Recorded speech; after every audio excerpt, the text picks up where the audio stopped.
How deep do your prospective clients have to go to find you on the web? When they do find you, what do they find? SEO, internet marketing strategies, bounce rates, website performance, cost per click, and social media. conversion rates. This is Edge of the Web with Aaron Sparks.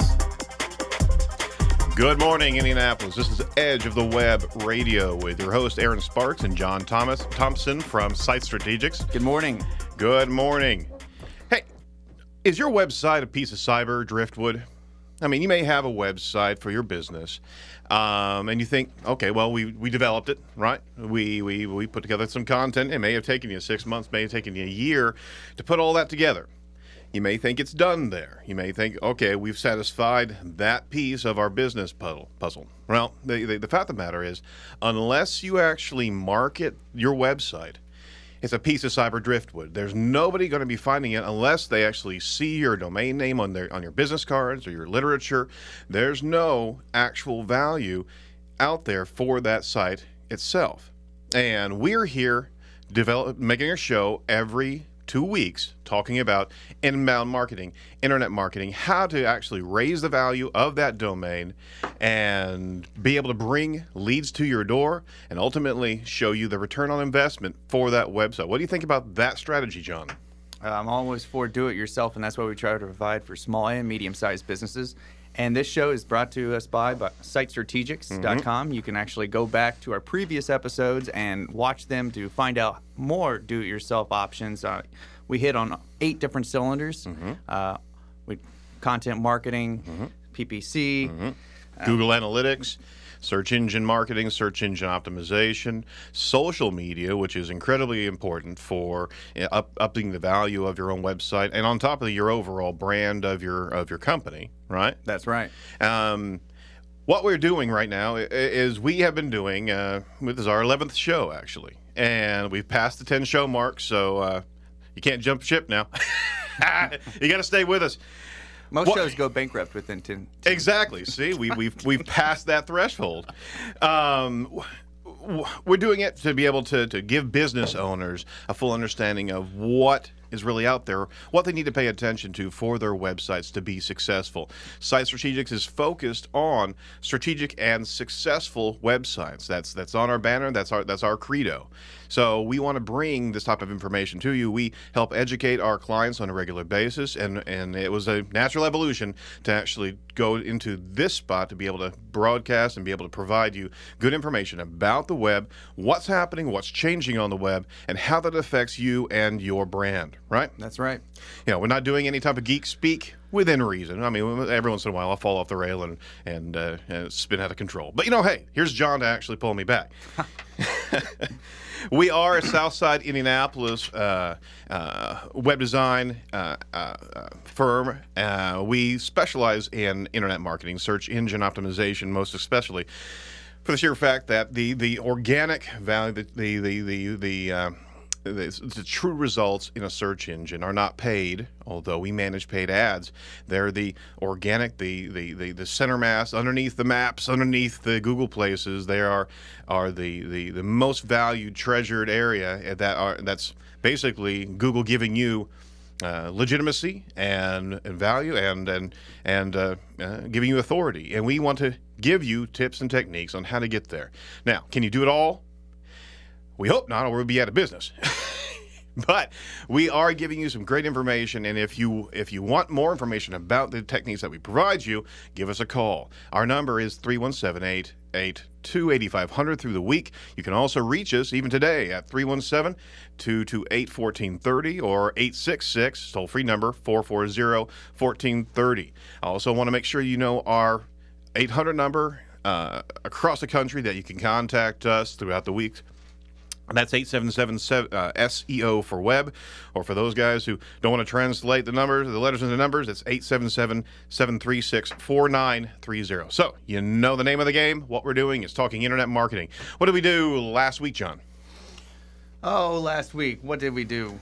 We talked about what to ask and the SEO agency that you're about to hire. That's right. We get some really good information about that. Email marketing, A/B testing resources, mentioning companies and making blog posts, building relationship. That's right. All bringing link value. all bringing link value. What we're actually going to talk about this show is internet marketing news. We're always actually bringing some topical information that you need to pay attention to. The cylinders that we mentioned, the cylinders this week, we're doing every 2 weeks. We're actually providing this show, gives you ample amount of time to actually execute some of these instructions. So we got a segment on our cylinders. We also have the top 10 landing pages. I'm sorry, top 10 landing page tweaks, some information that we want to bring you to actually provide changes that will help improve your lead generation. Also, how to build your own Facebook page, your company's Facebook page. We're going to give you steps in the process. On the last segment, pay attention to that. It's very easy to go through, and we want to make sure you have that information available. All right, let's start with our news here. We've got some search engine news from Search Engine Roundtable, right? Mm-hmm. Okay. Google's Matt Cutts says links are still more powerful than social signals from Barry Schwartz. Matt Cutts, Google's head of search spam, was interviewed at SMX Advanced by Danny Sullivan. The latest video snippet, we got an audio snippet, was of links versus social signals. Matt Cutts works for the search quality team in Google, specializing in search penguin optimization issues. Barry Schwartz actually said of this interview, my takeaway was that Matt Cutts actually says that links are still, for the foreseeable future, going to be more powerful than signals for social signals for search engine rankings than social signals. Cutts says that in 10 years that may change, but right now, links are indeed more important. Do links still work as the democracy of the web? Is social signals going to do it? I asked Amit in London, Amit Singh oversees all the search. I'm like, I was waiting for him to say, yeah, social's going to take care of all that. And he's like, So how long of an answer do you want? Because I can give a pretty impassioned spiel. Do you want the impassioned spiel, or you want? All right. Yeah. Woo-hoo! Okay. Douglas Adams wrote, Jesus. Space is big.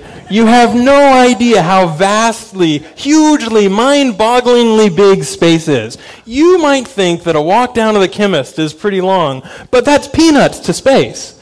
And the fact is, the web is like that. If you look at the Library of Congress, they say they have 151.4 million items. That's roughly 34 million books. And if you convert that to just pure text like OCR, that's something like 10 terabytes. The web capture team at the Library of Congress says they have 235 terabytes. Now, everybody in this room probably ought to be saying to themselves, 235 terabytes for the largest library in the world is not that much data. YouTube gets 72 hours of video uploaded every minute. So the web is the largest source of data that we've ever seen before. There's more data being generated on the web compared to any other source of data around the web. And I think the fact is, a lot of people think, oh, links are dying, or links are not a democracy, or it's impossible to get links that aren't nofollow, or whatever. And the fact is, that's a little bit of a bubble, in my opinion, within the SEO industry, because if you look at the actual percentage of nofollow links on the web, it's a single-digit percentage. And in fact, it's a pretty small single-digit percentage. So there's this perception that, yes, everything will go social, or links are completely obsolete. And I think it's premature to reach that conclusion. I don't doubt that in 10 years, things will be more social, and those will be more powerful signals, but I wouldn't write the epitaph for links quite yet. Obviously, links versus social signals is one of those debates in the SEO world that's heating up. This may sound a little bit abstract, but it's a very important criterion that Google has paid attention to, that the inbound validation of a website is one of the major components of search relevancy. And social metrics have actually... The social signals have really been a challenge to all of us who have been crafting these type of valuable commodities, and it's shifted the game a lot. Well, Matt Cutts, who is the mouthpiece of Google, has told us, hey, stay on links. Now, what's important here is that Penguin update just happened back in April and was a major focused on link spams and link pools, all right?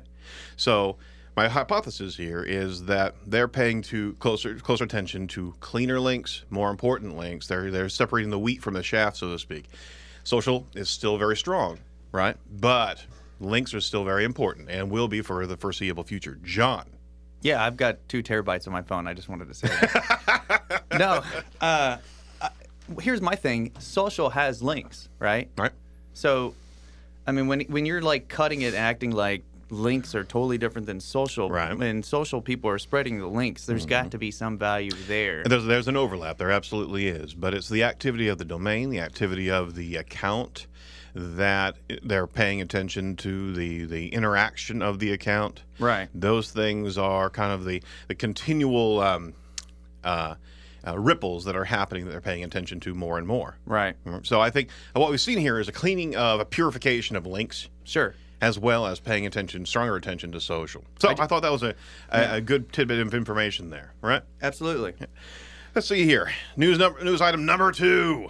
Facebook, you're going to love this. We're always talking about Facebook. Facebook says it can take a year to get results from its ads. Oh, Facebook. I don't particularly like hearing that, especially since we're running ads in Facebook all the time. Yeah. A disclosure in the Wall Street Journal, there's a Wall Street Journal's disclosure that Facebook is in talks to get General Motors back as an advertising client. Buried in the report is a statement attributed to Facebook's head of management and insight, Brad Smallwood, that says ad campaigns running on Facebook can take up to a year to see results. That's a ridiculous amount of time for advertisers to see ROI. And then ads, and they also mentioned that ads bought on Facebook reach burnout. The time it takes for them to be repeatedly exposed to the target market to the point they're no longer effective is just 20 to 72 hours. I would argue that burnout is not just from the ad makers. It's also just because they've abused that right corner of the page. Absolutely. To where you just don't even look at it. That's right. It's kind of deadened. Yeah. And I don't think I know they didn't set out to do that, but right. But the fact of the matter is that you have a different type of exposure rate as opposed to paid ads on search. You have a graphical environment that's tied in, a graphical ad and text that's tied into demographics and interests and what have you, which is great to be able to target. Yep. But that content stays fresh for a very small period of time. The human experience is just going to turn that off. If they even were interested in it, they recognize it and they're going to just pan away from that. So, right. I mean, there's some essential issues there that you need to pay attention to. They did make a additional mention that Mr. Smallwood was talking in the context of a large company monitoring many different promotions in many media over the course of 1 year. But that's not how it was actually presented. Yeah. So I tell you what, we actually get return on investment on Facebook ads. So give us a call. We can certainly help you out there. I don't want to scare you away, but I mean, there is some interest. You have to pay attention to the success metrics of all these campaigns. Yeah, right? we will report in 1 year. Exactly. We'll report in 1 year. I like that leeway time. Yeah. All right, news item number 3 real quick is Bing Webmaster Tools lets you disavow backlinks. Now, this is pretty important, is that there are all these type of search engine tools to help you communicate to different search engines. Google has Webmaster's Tool. Yahoo had its time in the sun. That's no longer there. But Bing has their Webmaster's Tools. And they've announced a new configuration in the Bing Webmaster Tools area called Disavow Links. The tools is for submitting URLs that are spammy or low-quality links that link to you, Right. that you know that seem unnatural. The tool allows you to provide Bing with signals that alert Bing to links that you don't trust, according to Bing's blog post. There are no limits to the links that you can disavow. Doing so helps send signals to Bing that suggest you want to distance yourself from the sites that are providing links to you. Now, why is that important, John? Well, the fact of the matter is, if there's a competitor out there, all I'd have to do is get a lot of spammy websites That's to right. link over to them to bring them down. That's right. And Google has hinted to making this feature, and Bing's just jumped on it. Absolutely. And that's what's really important, is that you now can control that value that you've got out there that seemed a little bit more intangible. And we're wondering why Google still hasn't allowed us to do that, because we can truly get harmfully affected by by these backlinks that come in. There's actually a technique called bowling that we never practice that. We don't do black hat SEO, but literally you can get your competitor's site or your client's competitor's site linked by a lot of garbage, and it just sandbags the search results of that particular competitor. Right. We don't recommend doing that. That will come back to you tenfold. Yep. It's SEO karma. All right. I tell you what, we are going to be going to the break right here. You're listening to Edge of the Web Radio News Talk 1430. Yep, John, what's up? Yeah, we actually got a listener, we got a listener that called in, and we'll be answering one of their questions as soon as we get right back. That's true. All right, we're going to be talking to John right on the other side of the break. You're listening to Edge of the Web. See you real soon.